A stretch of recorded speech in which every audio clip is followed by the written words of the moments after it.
Big Boss Malayalam season 7 Nivin quit ചെയ്യാൻ കാരണം അദില നൂറയാണോ? ഒരുപാട് പേര് അവിടെ ഇവിടെയൊക്കെ ഡിസ്കസ് ചെയ്തിട്ടുണ്ട്. അദില നൂറയുടെ ഇതിനകത്തുള്ള പങ്ക് എന്തുമാത്രമാണ്, എന്തുകൊണ്ടാണ് അവർ ഇതിൽ ഇത്രമാത്രം ഇൻവോൾവ് ആയത്. ഇന്ന് അദില നൂറയുടെ ഒരു വണ്ടർഫുൾ പെർഫോമൻസ് ആണ് ശരിക്കും മറ്റെങ്കിൽ ലൈവിൽ കാണാൻ സാധിച്ചത്.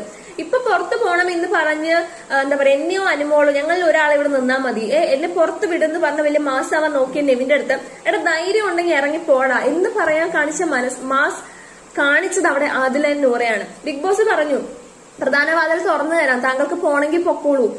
ആ വീട്ടിലുള്ള ബാക്കി എല്ലാവരും അയ്യോ പോവല്ലേ എന്നും പറഞ്ഞങ്ങ് കരയുവാണ്. ഇവരൊക്കെ ഈ കപ്പ് എനിക്ക് അറിയാൻ പാടില്ല ചോദിക്കുകയാണ്, മറ്റുള്ളവർക്ക് വേണ്ടി ഷെയർ ചെയ്യാൻ റെഡിയാണോ ഇത്തവണത്തെ സീസണിലെ കണ്ടസ്റ്റൻസ്? കാരണം ഒരാൾ പോവാൻ റെഡിയാന്ന് പറയുമ്പോൾ അയ്യോ പോവല്ലേ എന്ന് പറഞ്ഞവിടെ ഭയങ്കര കറച്ച നാടകങ്ങളാണ്. മനസ്സിന്റെ ഉള്ളിനുള്ളിൽ പണ്ടറി ഇവൻ പോവാണെങ്കിൽ കുറച്ച് ഒരാൾ തീർന്നു എന്നായിരിക്കും വിചാരിക്കുന്നത്. പുറമെ ഭയങ്കര കരഞ്ഞു മെഴുകി ഭയങ്കര ഇതായിട്ട് നടക്കുക.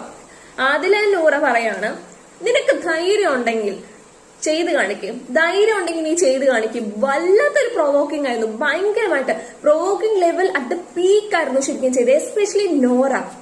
എനിക്ക് ഇന്ന് വരെ നോറയുടെ സൗണ്ട് നമ്മള് കേട്ടിട്ടില്ല ബിഗ് ബോസ് ശരിക്കും മട്ടണേ. ലാൽ സാർ അന്ന് ചോദിച്ചിട്ടുണ്ടായിരുന്നു നോറ അധികം സംസാരിക്കാറില്ലേ, അപ്പൊ പറഞ്ഞു സംസാരിക്കാറുണ്ട് സാർ, അപ്പൊ എന്തെങ്കിലും ഒന്ന് സംസാരിക്കും എന്നോട് എന്നൊക്കെ പറഞ്ഞ് നമ്മൾ സംസാരിച്ചത് കണ്ടില്ലേ. പക്ഷെ നോറയൊന്നും വാർന്നപ്പോഴത്തേന് ശരിക്കും പറഞ്ഞാൽ അതിനകത്ത് ഒരു വൺ ഓഫ് ദ സ്ട്രോങ് ആയിട്ട് നിന്നിട്ടുള്ള ഒരു കണ്ടസ്റ്റന്റ് പുറത്തു പോകേണ്ടി വന്നു ശരിക്കും പറഞ്ഞാൽ അല്ലെ. എനിക്ക് അങ്ങനെയാണ് തോന്നിയത്. കാരണം ഇന്ന് നോറയാണ് ഏറ്റവും കൂടുതൽ സാധാരണ എപ്പോഴും അതിലെയാണ് നല്ലതായിട്ട് സംസാരിക്കുന്നത്. എപ്പോഴും എല്ലാവരും പറയുന്നത് അതിൽ നന്നായിട്ട് ഗെയിം കളിക്കുന്നുണ്ട്, അതൊരു നല്ലൊരു ഗെയിമറാണ് ശരിക്കും. അവര് ഒറ്റയ്ക്കാക്കിയതിൽ എനിക്ക് സെപ്പറേറ്റ് ആക്കിയതിൽ എനിക്ക് സത്യം പറഞ്ഞാൽ ഇഷ്ടപ്പെട്ട ഒരു തീരുമാനമാണ്. കാരണം അതിൽ കുറച്ചൊരു സ്ട്രോങ് ആയിട്ട് നിൽക്കുന്നുണ്ടായിരുന്നു.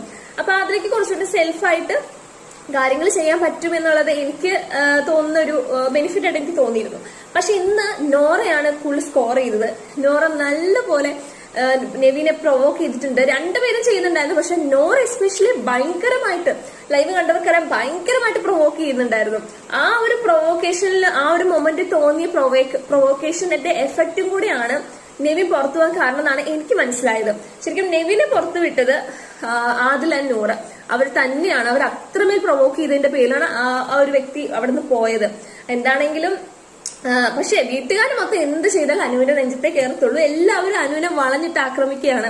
എത്രയോ സീസൺസ് കഴിഞ്ഞിട്ട് ഇവർക്ക് ആർക്കും ബോധം ഉദിച്ചിട്ടില്ല. ഇപ്പോഴും ഓരോ കണ്ടസ്റ്റൻസിനെ കോർണർ ചെയ്യും, അവരെ ഭയങ്കരമായിട്ട് ഹരാസ് ചെയ്യും. അനുവിനെ ഭയങ്കരമായിട്ട് ഹരാസ് ചെയ്യുന്നുണ്ട്. പ്രത്യേകിച്ച് അക്ബറും അപ്പാനി. ഈ അക്ബർ ഉമ്മാന്റെ കോളല്ല ആരുടെ കോള് കാണിച്ചു കൊടുത്താലും പുള്ളി നന്നാകത്തൊന്നുമില്ല. പുള്ളി അങ്ങേയറ്റത്ത് വാക്കുകൾ അനുവിനെ വിളിക്കുന്നുണ്ട്. ഭയങ്കര മോശമാണത്.